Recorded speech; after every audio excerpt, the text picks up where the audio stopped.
Hello everyone, আসসালামু আলাইকুম। আশা করছি আপনারা সবাই ভালো আছেন। আলহামদুলিল্লাহ, আল্লাহর রহমতে আমরাও ভালো আছি।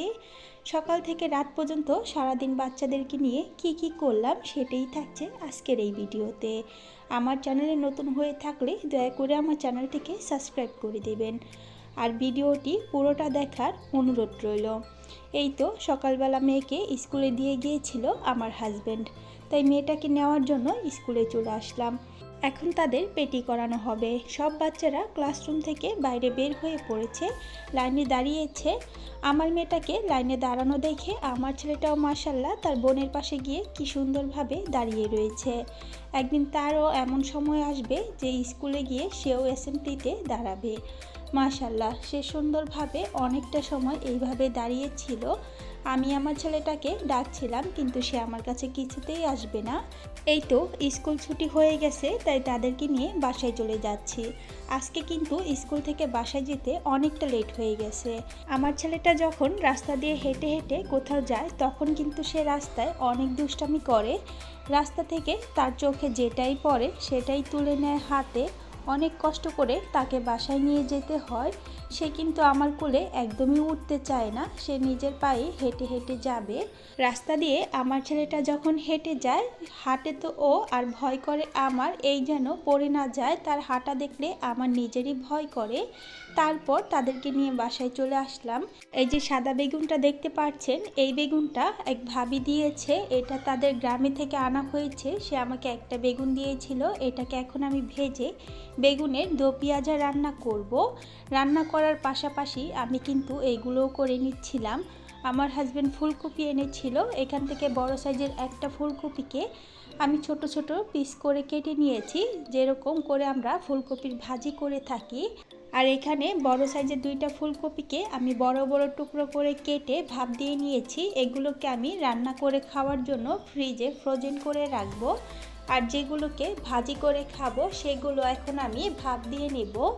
ভাপ দিয়ে নেওয়ার জন্য আমি চুলায় পানি বসিয়ে দিয়েছিলাম। পানিটা যখন গরম হয়ে আসলো সেখানে আমি পরিমাণ মতো লবণ দিয়ে দিলাম। লবণটা দিয়ে দেওয়ার পর পানির সাথে ভালোভাবে নেড়ে মিক্স করে নিয়েছি। এখন কেটে রাখা ফুলকপিগুলোকে দিয়ে দিলাম। ফুলকপিগুলো কিন্তু আমি কেটে নেওয়া শেষ করে ভালোভাবে ফ্রেশ পানি দিয়ে ধুয়ে নিয়েছিলাম। তারপর এখন আমি ফুলকপিকে হাই হিটে 2 মিনিটের মতো জাল করে নেব। ফুলকপি যেহেতু অনেকটা তাড়াতাড়ি সিদ্ধ হয়ে যায়, সেজন্য আমি 2 মিনিটের বেশি এগুলোকে সিদ্ধ করব না। বেশি সিদ্ধ হয়ে গেলে এগুলো খেতে কিন্তু ভালো লাগবে না। তাই আমি পুরোপুরি 2 মিনিট ঘড়ি দেখে এগুলোকে ভাপ দিয়ে নিয়েছি। এখন আমি চুলাটা বন্ধ করে নিয়ে তারপর পানিটাকে ছেঁকে নিব। এখন যেহেতু সবজির দাম খুবই কম, আপনারা চাইলে কিন্তু অল্প দামে সবজি কিনে আমার মতো করে সারা বছরের জন্য সংরক্ষণ করে রেখে দিতে পারেন। আমার ফুলকপিগুলো ভাপ দেওয়া হয়ে গেছে। আমি কিন্তু এগুলোকে সিদ্ধ করিনি পুরো, শুধুমাত্র ভাপ দিয়ে নিয়েছি যাতে ফুলকপির কাঁচা গন্ধটা চলে যায়। তারপর সন্ধ্যার দিক দিয়ে আমার মেয়ের ক্ষুধা লেগেছিল, ফ্রিজে বিরিয়ানি ছিল, সেটাকে গরম করে তাকে খাইয়ে দেব। খাওয়া দাওয়া শেষ করে সে তার পড়াশোনা করবে। আর আমার ছেলেটা একটু ঘুমাচ্ছিল, এই ফাঁকে আমি রান্না করে নিব। আমার হাজবেন্ডকে বাসায় আসার সময় বলেছিলাম মুরগি নিয়ে আসতে, আর সে মুরগি নিয়ে এসেছে। মুরগিটাকে বাইরে থেকে কেটে আনতে বলেছিলাম, যেহেতু এখন রাত হয়ে গেছে মুরগি কাটতে ইচ্ছে করছিল না, তাই সে মুরগিগুলোকে পিস করে কেটে এনেছে। সেখান থেকে কিছুটা মুরগির মাংস নিয়ে নিয়েছি। মাংসটাকে ভালোভাবে ধুয়ে পরিষ্কার করে নিয়েছি। পানিটাকে ঝরিয়ে নেওয়া শেষ করে এখানে হলুদের গুঁড়ো, মরিচের গুঁড়ো আর লবণ দিয়ে ভালোভাবে মাখিয়ে নেব। আমার ছেলেটা যেহেতু ঘুমাচ্ছে, এখন বিরক্ত করার মতো কেউ নেই, তাই আমি আজকে একটু সময় নিয়ে একটু ভালোভাবে রান্নাটা করে নিব। এই তো মাংসর মাঝে মশলাগুলো দিয়ে দেওয়ার পর হাত দিয়ে ভালোভাবে মেখে নিলাম।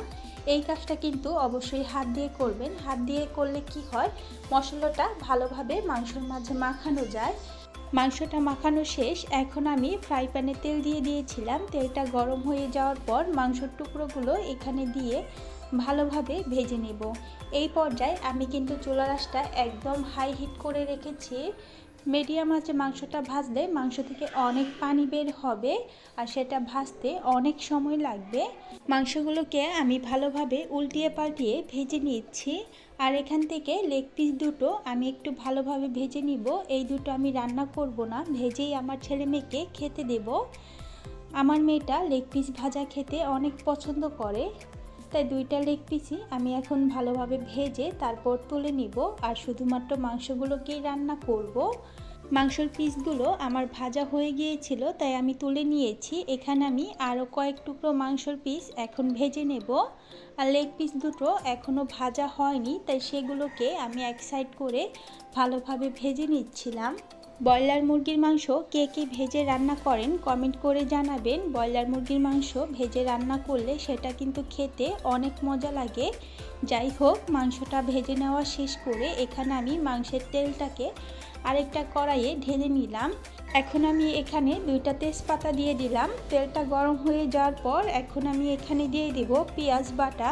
আমি পেঁয়াজটাকে আর সাথে কয়েকটা কাঁচামরিচ দিয়ে ব্লেন্ডারে ব্লেন্ড করে নিয়েছিলাম আর সাথে একটা টমেটো দিয়েছিলাম। রান্নাটা করার সময় আমার ছেলেটা ঘুম থেকে উঠে পড়েছিল। আজকের ভিডিওটা ছিল এই পর্যন্তই। ভিডিওটি কেমন লেগেছে কমেন্ট করে জানিয়ে দেবেন। ভিডিওটি ভালো লেগে থাকলে একটি লাইক দিয়ে দেবেন। সবাই ভালো থাকবেন, আমার পরিবারের জন্য দোয়া করবেন। আল্লাহ হাফেজ।